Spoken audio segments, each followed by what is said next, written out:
My argument about discipline is not about adding more things to your life. And most people listening to this, you are what I would say a lost warrior. You are the type of person willing to work for 12 hours a day. You've done 12 hours a day. You can probably do more 12 hours a day. But you're like the person who's in California and wants to get to New York and you go west. This is the Coaches Council, made up of 6 elite coaches dedicated to serving and ending personal struggle for high performers in business, health, and relationships. As a collective, we have built and helped build 6, 7, and 8-figure businesses, dominate in multiple industries, coached and played in professional sports leagues, and developed some of the strongest and most intimate relationships, both professional and personal. This isn't your average podcast. It's for the hungry, the dedicated, the doers, for those that have a dream and truly want that dream to become reality. People who want to take action, leave their ego at the door, and own every level of their life. If that's you, then step into the Coaches Council as we rewrite the truths to living that high performance life.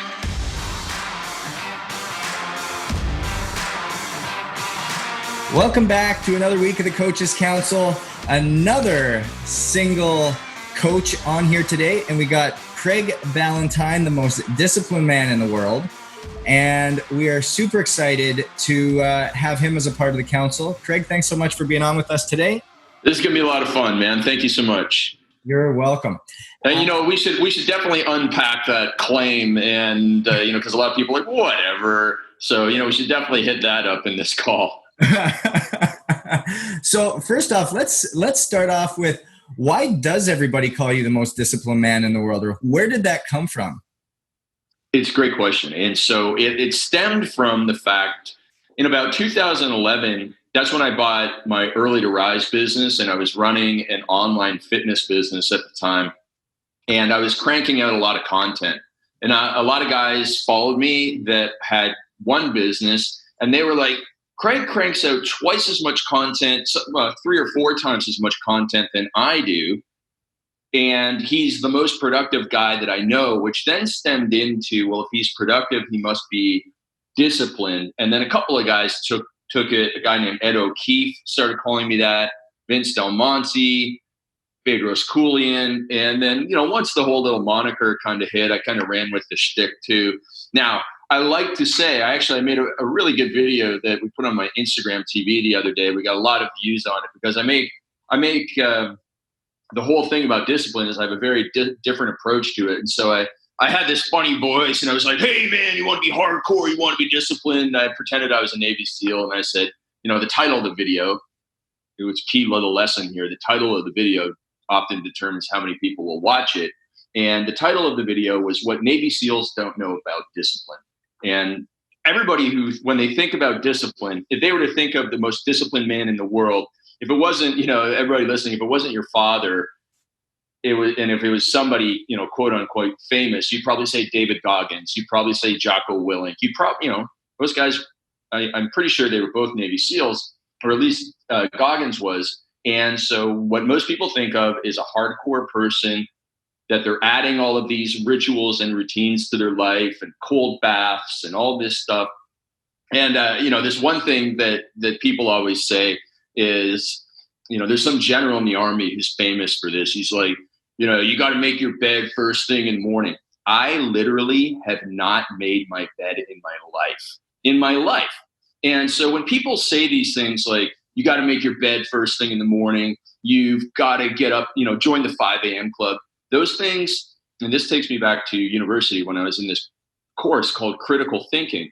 And they have this phrase, when you're making an argument about something. So joining the 5 a.m. club, or, making your bed first thing in the morning, because that gives you a small little victory that then you snowball in other stuff. That's ridiculous. And so, when they make those claims are neither necessary nor sufficient for success. Okay, you can break it down. If you get up at 5 a.m., is that necessary for success? No. Is it sufficient for success? If you only got up at 5 a.m., would that guarantee success? No. So you don't have to join the 5 a.m. club. You don't have to do ice baths. You don't have to be a hardcore Navy SEAL. You don't even have to make your bed. Now, maybe I would be 100 millionaire. I don't even know what that phrase means, or what the exact word of that is. Maybe I'd be a billionaire if I made my bed every morning, but I highly doubt it. And so, Justin, my argument about discipline is not about adding more things to your life, because I am actually a very unmotivated, very lazy person by nature. If I had my choice, I would be watching every college football game, every hockey game. I'd be sitting on the couch all day. I'd be watching Seinfeld for like the 7th time through. I'd be doing all those things because that's like what human nature is. So I decided I didn't want to be like that, because as much as I wanted to be lazy, I wanted to be a person of impact and influence, and on stuff like this with you and knowing people like you. And I realized, okay, I don't want to be hardcore, but I'll just take away all the things that would slow me down in life. I removed the e-brakes from my life. I started removing things. And so my whole phrase, to sum all this up, Justin, is that I am all about discipline through subtraction. You don't want to drink anymore? Remove yourself from drinking environments and get all the alcohol out of your house. It will make a massive change, right? And if you don't want to play around on your phone first thing in the morning, have an alarm that's not on your phone. Put your phone in another room. Have a landline for emergencies. You don't need to play around on your phone first thing in the morning. You can make such simple changes. And the next thing you know, you're like, oh, I forgot. I haven't even checked my phone. I've been up for an hour and I've been doing stuff. So discipline through subtraction. And that's how I became the world's most disciplined man, by cheating. It's a cheat code to become disciplined. It's so funny, because I guarantee you, as people are listening to this, it becomes something that is super relatable.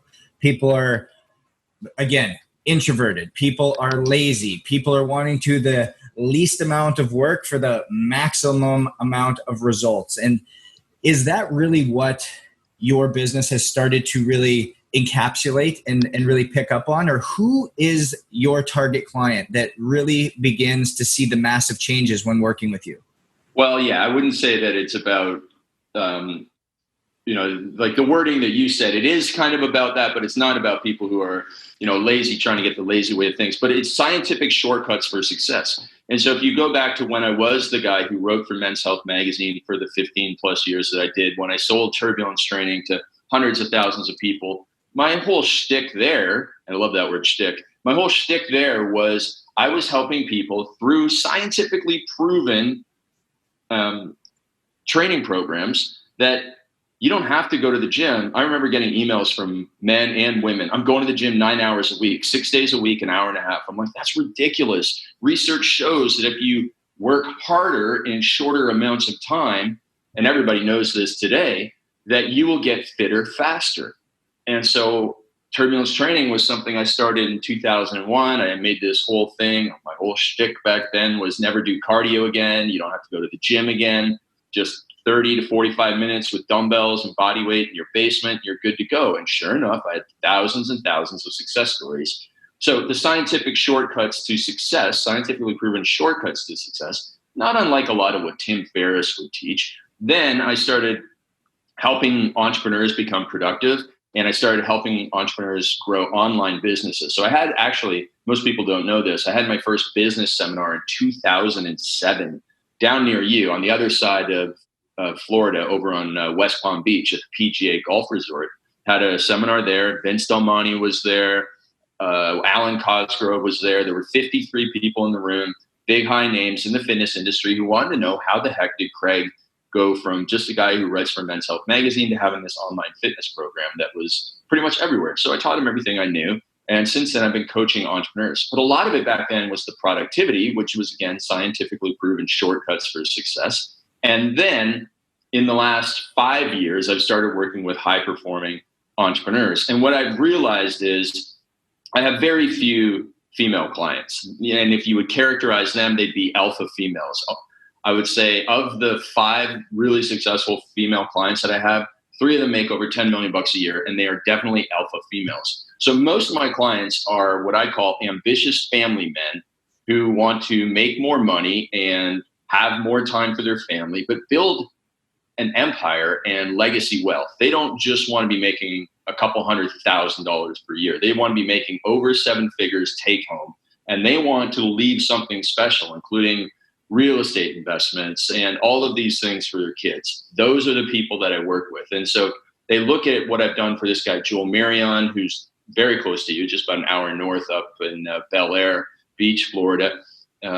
What I've been able to help him with, I haven't done the marketing for him, but I've made more time in his life for him to do the marketing that he does to build BioTrust over $100 million a year. And anybody here who's a fan of Bedros Keuilian, the owner of Fit Body Bootcamp, and you've heard of him and you've read his book, Man Up, he has a page devoted to what I did for him, page 54, as if I was counting, right? And so you can go and find out what I did for those guys. And so all these other entrepreneurs who have grown like $1 million or $3 or $4 million business. I'm thinking particularly of a guy I was just coaching this morning on some negotiation stuff. He's an entrepreneur in France doing 4 million euros a year.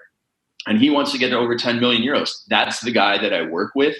And we just go to the science, whether it's, Chris Voss's Science of Negotiation, or we go to the science of morning routines, or we go to the science of Facebook advertising, and we just find better ways of doing stuff. And most people listening to this, you are what I would say a lost warrior. You are the type of person willing to work for 12 hours a day. You've done 12 hours a day. You can probably do more 12 hours a day. But you're like the person who's in California and wants to get to New York, and you go west. Well, I don't care how hard you swim and how hard you run or however hard you move west from California, the lazy person, smart person going east from California to New York will almost always beat you. And what if we took that hard work that you were accustomed to, and then we actually got you going in the right direction? Well, then you're going to go from lost warrior to empire builder. So those are the people that I tend to work with, men over the age of 35 who have young kids and who have had some success, but are hungry for more, ambitious for more, want a no BS approach, want to jump on our coaching calls and get right to the brass tacks, because I'm pretty, straightforward too. And so those are the people that I attract. And I get a kick out of helping women who are like that too. I really enjoy it. And those are the people that I want to help. Of course, I help people at all levels, and we have different programs for them. But when it comes to getting really dialed in, I want to do that for so many people and have a big impact that way. How has everything that you just mentioned, everything that you've done for other people, everything that you've helped grow for other people, how has that ultimately helped you achieve your goals? And from whom have you been coached by? Who teaches Craig Ballantyne?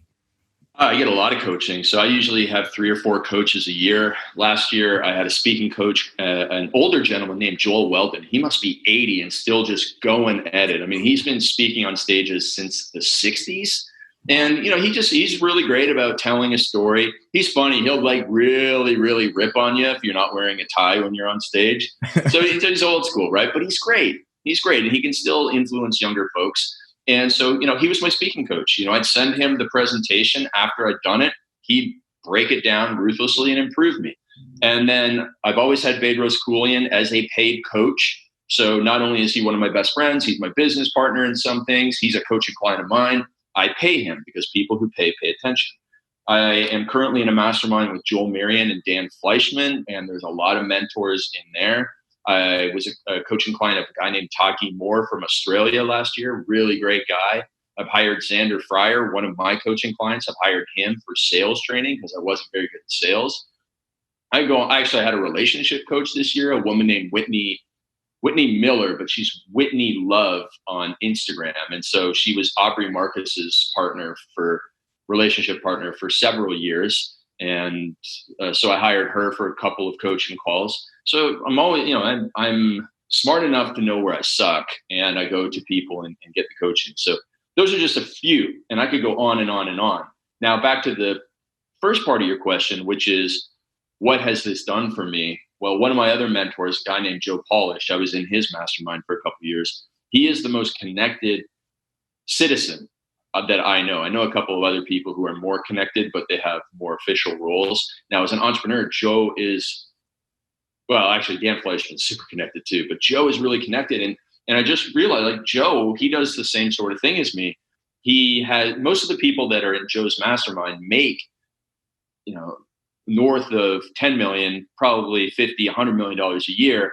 But, Joe doesn't make that much, but he knows everybody and connects these people. And so I get a huge rush when I'm able to connect somebody. Like right now, I have a client who was a former client who is currently in the Norwegian police department.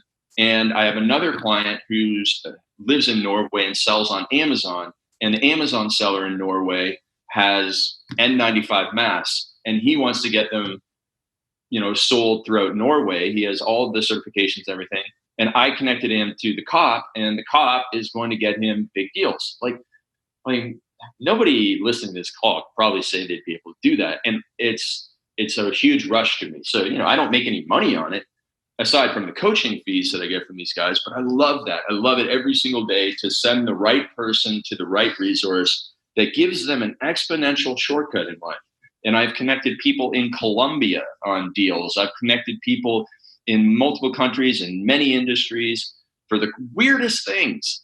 And because I've been successful as a coach and helped a lot of successful people, I therefore get to know a lot of the successful people. And now I have this network, this massive network that I'm just able to plug other people into and sometimes get them insanely fast results, because who you know can often be more important than what you know. We'd be remiss if we didn't take this time to thank our sponsors that allow us to reach you each and every week. The Coaches Council is powered by Canai Brands, a lab-tested, all-natural, pure hemp CBD company without the presence of THC. They encompass our passion for health, wellness, and fitness that we have on the Coaches Council. Visit canaibrands.com and at checkout, use the promo code COACHES20 to enhance your wellness journey. No, you're exactly right, Craig. And as you say that really was a reason why why I wanted you a part of this whole movement that I was doing with the Coaches Council. Was you bring this, the values in which you operate, the type of person that you are, the core mission that you are on. It doesn't have to just do with money, but we all know that financial wealth is the gateway and a vehicle to do great things in this world. And by surrounding ourselves with like-minded coaches, the other 6 people on this panel, it really allowed us to get some great conversation and bring immense value to people who are tuning in on the other side of this. Yeah, now, and well, I mean, even, sorry to interrupt, but I mean, even you and I, how the heck did you and I get to know each other? Well, we both knew a strength coach, and you just asked, it was actually you getting the connection. You knew somebody who had been working with me for years, and she introduced us. We met at, I think, after one of my events that I was holding down in San Diego, and here we are today. So I love these things when you get introduced to the right person, and who knows where it's going to lead. And that's the cool thing. You're exactly right. And down that same path, we all know that people buy into or purchase from or do business with or relate to people they know, like, and trust. So what 5 things make up Craig Ballantyne? Okay, so definitely the network thing that we just talked about there. Then Bedros has always said I'm the most reliable person that he knows. And so, you know what, maybe it's not discipline, maybe it's not even productivity. I'm just reliable. I am the most reliable person. You say, Craig, go do this, it's done. Consider it done. And so that is another thing that will definitely set me apart from most people. I am also very visionary. So I've done the Strength Finders test, Strength Finders, Clifton Strength Finders, whatever it's named as. There's a good book called Now Discover Your Strengths that came out in 2001. I can't remember the name of the authors. One of them is Clifton, but I can't remember the other guy. He's written some other books. And in it has this Strength Finders test. There's 34 characteristics. Visionary, strategic are 2 of my top ones. So let's say visionary, strategic is a 3rd component of it. I'm a little bit selfish. Actually, I'm a lot selfish. I'm very, in a way that serves me well. I am selfish with my time. I am selfish with my time, much like Oprah needs to be selfish with her time. And by being selfish with my time, I am able to serve others better. If I was not selfish with my time and I took on every podcast that I would be interviewed for, I would not have the impact, as contradictory as that sounds, I would not have the impact that I have right now. If I was doing all these podcasts for small audiences, I wouldn't have the time to think of the big ideas, make the big videos, and write the books that have generated a bigger audience. And so I need my alone time. I need to eat lunch by myself. Even, my girlfriend doesn't like it, but I'm eating breakfast and lunch by myself so that I can have that alone time that my brain needs in order to be successful. So I'm a selfish person, and I'll say no to things. I will, my mom gets really mad at me because every time I go home, she wants me to go and visit my friends from grade school, and because she's friends with their parents. And I'm like, I'm sorry, this just does not fit into my life. And, because you can only do so much with your time. And this is the way that I'm selfishly choosing to live my life. And so, Mom, I'm sorry. I'm just not going to go over to Brian's house. Just not going to do it. And so I guess the fifth thing is that I'm actually pretty playful and funny around the right people, and around my dog and my girlfriend and Bedros and stuff like that. It's just that I don't, when I'm in a work environment, I don't think about that. And so it's something I really need to work on, because Billy Jean, Billy Jean is marketing. I forget what his real name is. He's in the mastermind with me and Joel. Everybody knows him. He's a big gentleman, big African-American gentleman, really awesome, really smart guy. And he said this one line. He said, one of the most valuable skills is being able to make videos that sell and have humor in it. And everybody listening, just think of, you've been on YouTube and you've seen, I'm getting hammered with the manscaping videos. I don't know why, because I'm good at that. And, I'm hammered with the manscaping, and everybody remembers Dollar Shave and the Old Spice commercials and stuff like that. And so if you are able to generate humor and laughs in a sales video, Billy Jean says that's one of the most valuable skills in today's world of paid advertising. And I'm like, that is good. And that is probably true, because I think it's just his opinion. And so I'm like, I need to think of that. And so if we loop back all the way to the top where we talked about that video that I made, it's funny to see me act like a Navy SEAL. I talk in a funny voice, and I try and talk in a funny voice in almost all my 3-minute Instagram videos that I put out and my 10-minute videos, because people will watch that. If it's just you yelling in front of a whiteboard over and over and over again, people are done with that after about episode 3.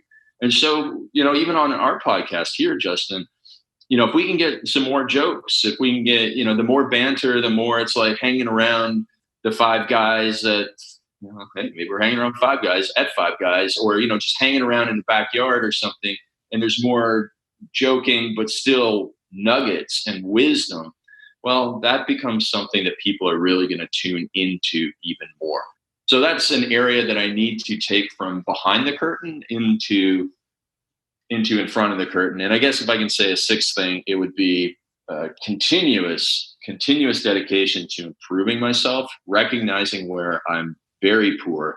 And I use this little shtick again in my videos. I say, I used to be a broke, struggling, introverted, socially anxious, binge drinking personal trainer that didn't want to be a socially anxious, binge drinking, introverted, personal trainer. And I just don't want to be those things. So I've constantly been improving all of those things. And none of it's easy, but I've been able to improve quite a few of them. I was going to ask you to say that whole shtick that you said about 5 times fast. That's one of the... Yeah, exactly. But where do you see, and I know you said you're selfish with your time, and just the fact that we're able to get on and do these podcasts together and be a part of this group, where did you see the value in the collective 6 men that came together and the purpose that was really behind it and the mission? What really hooked you to bring you in to be able to give us that time every 2 weeks? Well, selfishly, I believe that there was a whole lot to learn. Particularly, I wasn't familiar with a couple of the gentlemen on the program before we got there, but I mean, obviously there's a lot to learn from you. And just listening to John Romanello in his wordsmithery, he's a very good wordsmith, that's for sure. And also in his difference of opinion, and particularly how he has committed himself to personal growth and the transformation that he has made in his own mindsets and beliefs. And there's a lot of things that he'll say where the kind of childish version of me wants to say, whatever, but I don't say whatever. I kind of reflect on it. So simply, if there was nothing else, and there is a ton of other benefits to it, but if there was no other value than being on the podcast and just listening to John and getting the benefits from him, I mean, that alone would be worth it. But then you add in, I really enjoy Pradeep's side of things on being a parent and managing his business. And then also Brian's leadership is something that has really been helpful to me, seeing him show up. He was very candid or vulnerable or authentic, whatever buzzword people want to use for it. He was very much so that when he said he's not a positive person by nature, he's a negative person. And I am a very negative person by nature. And it served me well in some areas. When I was doing my master's degree in exercise physiology, your whole thing is to be negative and say, oh, that study wasn't effective, or the results, I don't believe those results because, you didn't have, this control group or something like that. Like, you are served very well in the research world by being cynical. But as I matured and left that world, you actually are not that helped in life or served in life by being a very cynical person.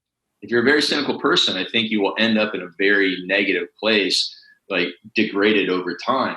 And so I had to switch my life around that. And so it was interesting to see how Brian admitted it and what he shared that he did to change his mindset, because he is a leader in person. I learned early, Justin, that I couldn't have done what you did, like be the strength coach in person or be the owner of the gym like Brian in person.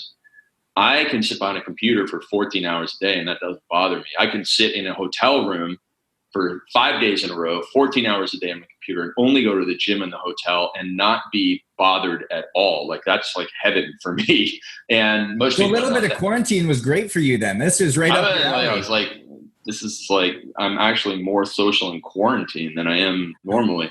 And so, because there's all these people out in the park across the street from me. And so when I take my dog out there, they all want to talk to me. It's horrible. And so Vancouver's been very fortunate that we haven't really had a crazy shutdown. And so anyways, I was not built to be that in-person high energy leader in a gym that you guys kind of were. And so I learned that early and then shifted over to the online stuff, and it served me well, while I, at the same time, then built up my ability to be a good speaker and all those sorts of things that I'm now able to leverage in my business. So that was my path. And I that's what I love about being on the show, is that I'm going to go away from every episode better than I entered the show. And that's exactly what we hope for every single listener out there, is the vast amount of knowledge and experience that's being dictated in every single episode is worth its weight in gold. And we aim to provide value. So I'm so glad that that's what you as a participant are also getting out of this. And to your point, it was Mr. Tom Rath, the Strength Finder, other author of that book. Okay.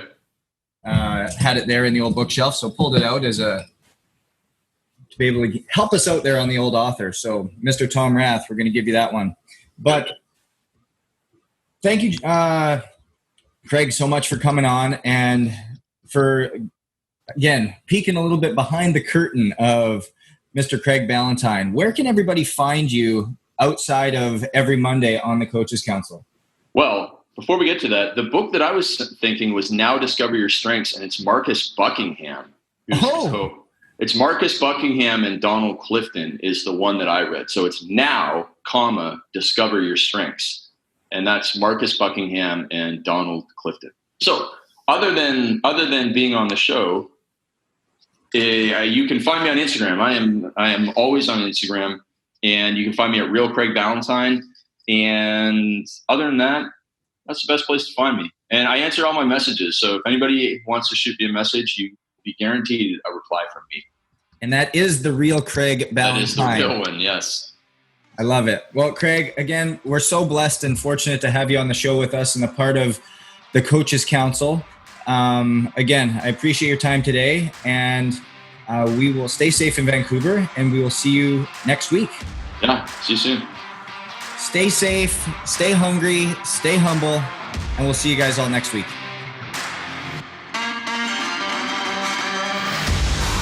Thank you so much for joining us for another week of the Coaches Council. If it wasn't for you viewers and listeners, we wouldn't have a platform. So again, it's all about you guys, and we want to give you a reward just for listening.